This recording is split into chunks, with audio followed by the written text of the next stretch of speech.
Hello, and welcome to Learning with the Dogs. My name is Rhea Bentley, and I'm the County Director for UGA Extension here in Columbus. We have a great show in store for you today, so sit back and relax, and we'll be right back.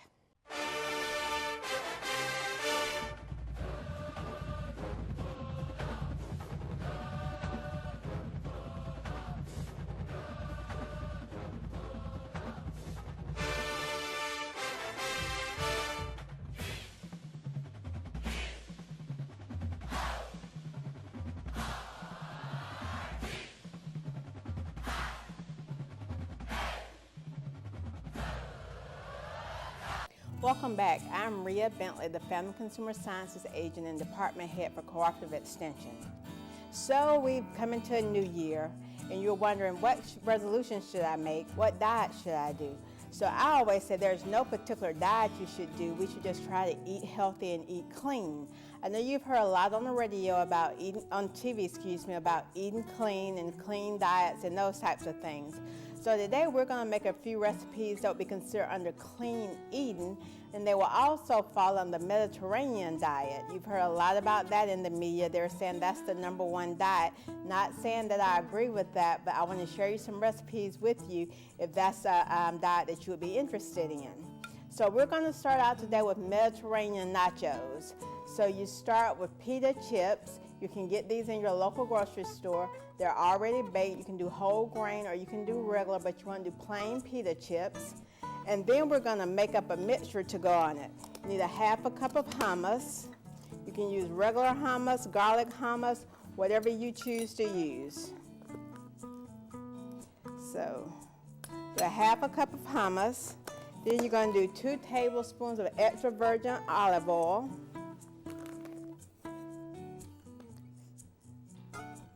That's 1 tablespoon, and that makes 2 tablespoons. Then we're going to add a little lemon juice, about a tablespoon of lemon juice. And then once we get this mixed up, we're going to drizzle this over our nachos, over our pita chips, because we're making nachos, Mediterranean nachos. So we mix this together really well, and it should be a consistency where you can just drizzle it over the pita chips. So you have to stir it up till it's liquidy, and if it's not the consistency you want, you can add a little bit more olive oil or lemon juice. So I think ours is a little clumpy, so we're going to do just a little bit more lemon juice and a little bit more olive oil. Just a dab. Okay. So let's see, will it drizzle now? I think it will. So let's add this to our pita chips. We're just going to put it around on them. And this, if you were doing regular nachos, this would kind of be like your cheese. But we're not using cheese today. We just drizzle this all over it. You know, hummus is made from chickpeas, so you can make your own hummus if you're creative, or you can do like I did and just buy some. So I think we have plenty of hummus there. Then, so I guess you're saying, how do we make these into nachos? So the next thing we're going to do is we're going to take some tomatoes, and we're going to sprinkle those on there. This is a very colorful dish also. Then from there, we're going to add some red onion. Sprinkle red onion. Put as much as you would like, or if you want less, do less. Then we add black olives. And you mince these up just like you do the onions. And the tomatoes were cherry tomatoes, and I quartered them. And then lastly, what you do, for a little spice or seasoning, you add oregano, fresh oregano. And that gives you extra flavor. It also is a great garnish. So here you have it, Mediterranean nachos. So after we finish that recipe, we said, well, what else can we do? This is a nacho. This is kind of like a snack, or it's a meal that you can do at home for dinner. I forgot something though. We're gonna put a little lettuce, excuse me. We'll just sprinkle a little lettuce. Oops, oops, oops. I'm just gonna put it around the edge so you can see the color. So you just see that's colorful. Please forgive me. Okay, so next we're gonna make a rosemary walnut salmon. So this is really tasty and it's very easy to make. You know, from salmon we get omega-3 fatty acids, which are the good fats. So the way we make this, we're gonna start out and make a sauce to actually go on the salmon. I have our salmon fillets here.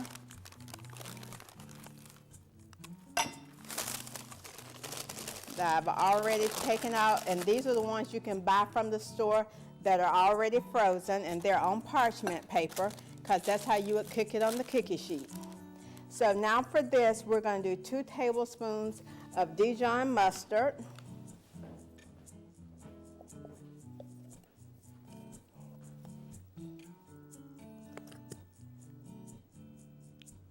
You just get this Dijon mustard in your regular store. And Dijon mustard is actually good for you because you're not getting all that salt and those things that you would in ketchup. You can substitute your Dijon mustard sometime on your sandwiches versus using just regular mustard. Okay, so you have your Dijon mustard. Then next we're going to put some garlic, 1 clove of minced garlic. So I already have minced garlic. So we're going to do about a teaspoon. You can just get minced garlic or you can buy fresh minced garlic. Then we're going to do 1 teaspoon of lemon juice. And the neat thing about these measuring spoons I have, they have all sizes on them. Then we're going to do 1 teaspoon of fresh rosemary. So we'll sprinkle some rosemary over in there. And you just mince this when you prepare it at home. Then we need a 1/2 teaspoon of honey.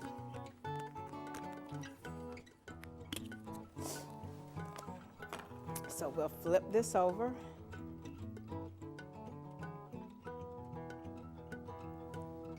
That's an 1/8, so I'm going to add another 1/2. And this is just regular honey that you have at home. So a lot of these items in this recipe you can pull out of your pantry at home. Okay, then from there we're going to add a little kosher salt.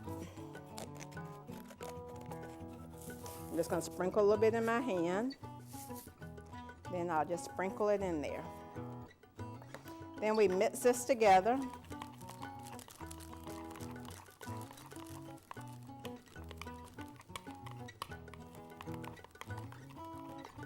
Then what we're going to do next is we're going to spread this onto the salmon. So I have a pastry brush, and you just spread it on there, like so. And all of these ingredients mixed together smell really good. And having that fresh rosemary gives it a whole different flair. Like I said, you would put this on parchment paper like I have it, and then put it on a cookie sheet. For our purposes today, we're not going to be cooking it, so I'm just showing you how to actually make it. Then the next thing we do is we take panko breadcrumbs, and we're going to sprinkle those on the fish. This is how we get our crust on it.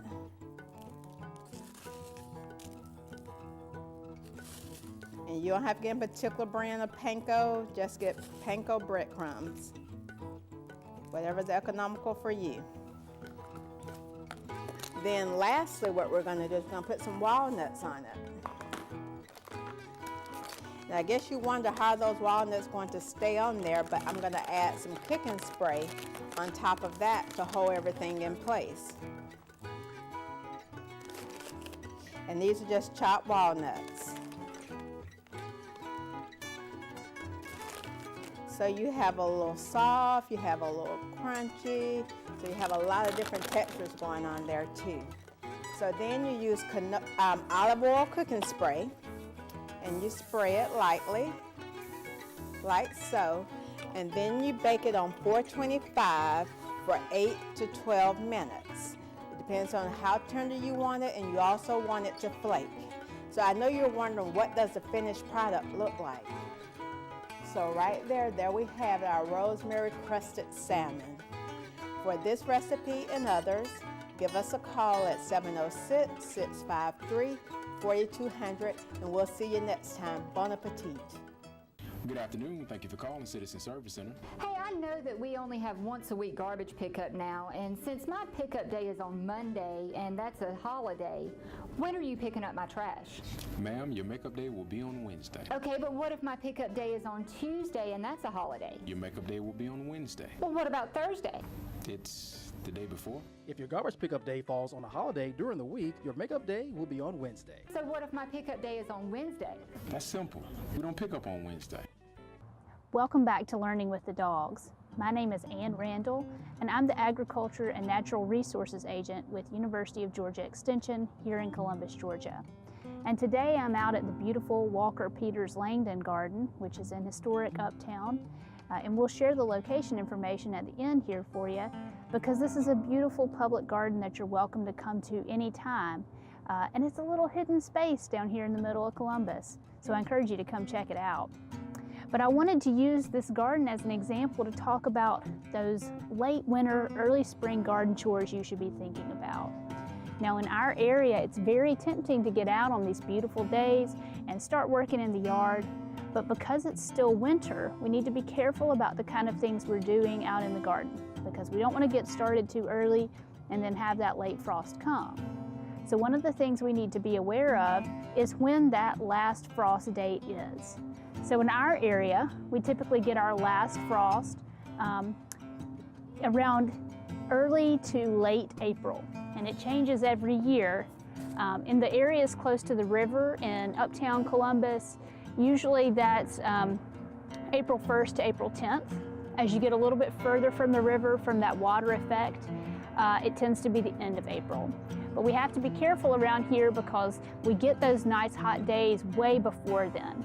So, and even some of the plants will start going on sale in the garden center that are a little bit frost sensitive. And we want to make sure that we aren't going out and putting those things in our yard before it's too early. But there are plenty of things that we can be doing this time of year that will give us a good head start going into the spring and summer when it does warm up. And pruning is a great example of that. So winter is an excellent time to prune because our plants are dormant. So if you think about pruning, if you're removing leaves from a plant, you're removing its ability to produce energy, right? But in winter, when they've shed their leaves or they've really slowed down energy production, that's a great time to remove the leaves because they aren't so dependent on them. And it's a cooler time of year. The plants have died back a little bit, and we can kind of see what's going on with our shrubs and trees and take a little bit more care. So go ahead and do that type of pruning now. Now there's a couple of exceptions to that. Azaleas is one. If you prune at this time of year, they have already set out the buds for next summer's flowers. So if you prune azaleas now, you will lose some of your flowering this coming season. But still a good time to prune. If it needs to be done, go ahead and do it. Don't put it off. The other thing that's a great thing to do right now is mulching. When we mulch in the winter, first of all, it's a good garden chore. It gets us outside, but it prepares us for the coming spring and summer. One thing that mulch does is it suppresses weeds and it retains moisture, so it reduces how much irrigation we have to put out. And if we put that mulch out now in the winter, it's going to last into the spring and summer, so it's good to go ahead and do that kind of work. The other thing that you're getting pretty close to doing is applying a pre-emergent herbicide, either in your garden beds or in your lawn. Now you need to be careful about using a herbicide that's a pre-emergent. Understand that once you see the weeds, once they've emerged and germinated, the weeds have started to grow, it's too late to use a pre-emergent. So you gotta use that at just the right time for it to be effective. And if you're going to use it in your lawn, you need to know what type of turf you have. So you need to be able to identify what type of grass you have because some of those grasses react differently to using a pre-emergent herbicide. Now, if you ever aren't sure about your type of grass or the type of weeds that you're seeing, you can always bring those into the Extension office. We're happy to take a look at them and let you know what you have so that you can make the best decision.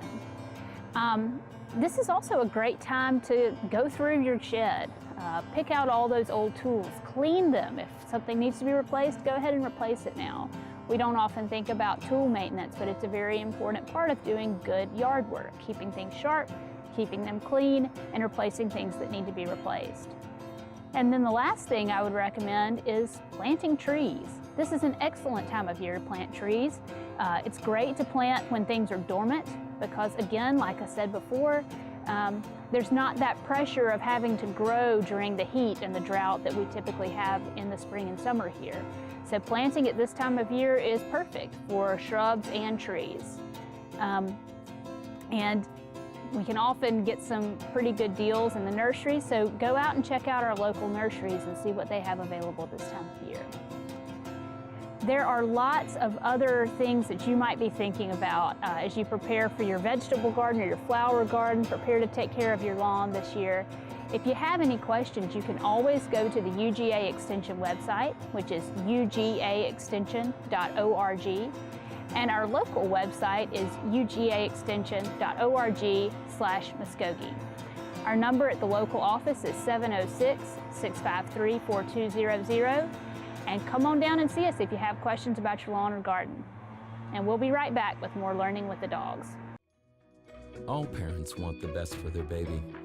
And we know healthy food helps grow a healthy baby. But to grow a healthy brain, babies need more. Babies need lots of loving words. A baby's brain grows super fast. Research shows that the amount of loving words a baby hears in the first 3 years of life can make a big difference. Meet baby Ella. Ella's mom, dad, grandma, and sister all shower her with lots of loving words and encouragement, and every word she hears helps her brain grow. By talking, reading, and singing with Ella, everyone is helping her develop an essential life skill, the ability to read by 3rd grade. And once Ella learns to read, she'll be ready and able to learn anything she wants. But what if Ella doesn't get lots of loving words as a baby? Without a steady diet of loving words, Ella may only know half the words of her friends, which will make her feel lost and behind.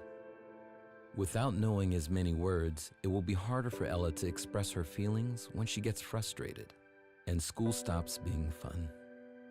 If she doesn't learn to read, she'll be 4 times more likely to drop out of school. And it gets worse. Kids who don't finish high school are more likely to have poor health, become a teen parent, be unemployed, and end up in jail. Not the future we imagined for baby Ella, is it? That's why it's so important for families, friends, and caregivers to talk with their babies, early and often. The best part? It's free. All you have to do is talk with your baby as you go about your day. Not sure how to add more loving words to your day? Talk With Me Baby can help. On talkwithmebaby.org, parents, families, caregivers, and friends can learn more about early brain development, download resources, and sign up for daily texts with tips, video examples, and reminders to talk with your baby. Every parent, every family member, every one of us can make a difference in the life of a child. All it takes is starting the conversation.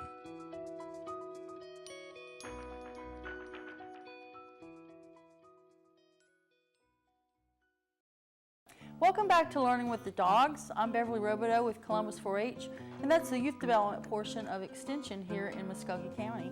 I'm going to talk about 2 very interesting activities we have coming up.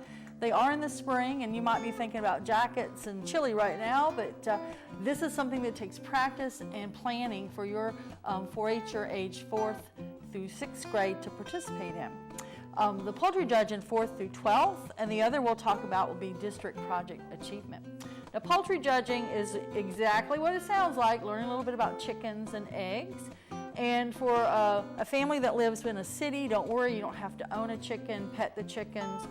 It's really a knowledge-based contest that will take place in April. There's 10 different stations or portions of information that a 4-H'er has to learn.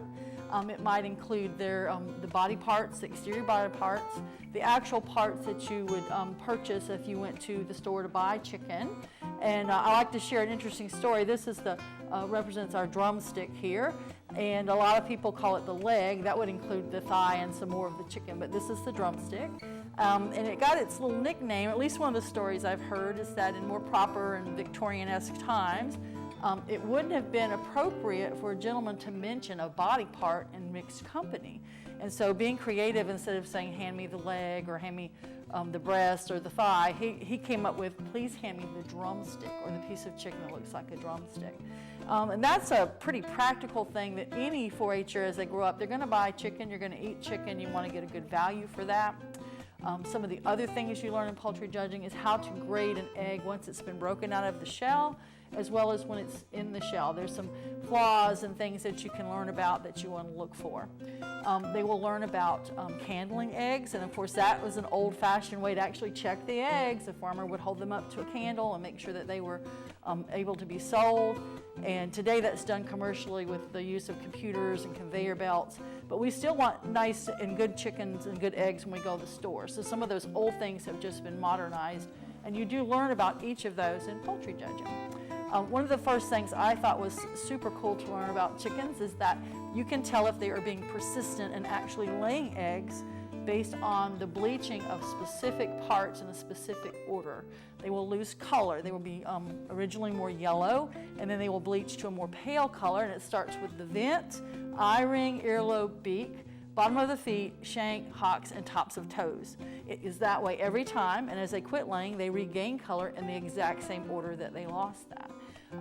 One part of judging in all of 4-H events, including poultry judging, is something called oral reasons.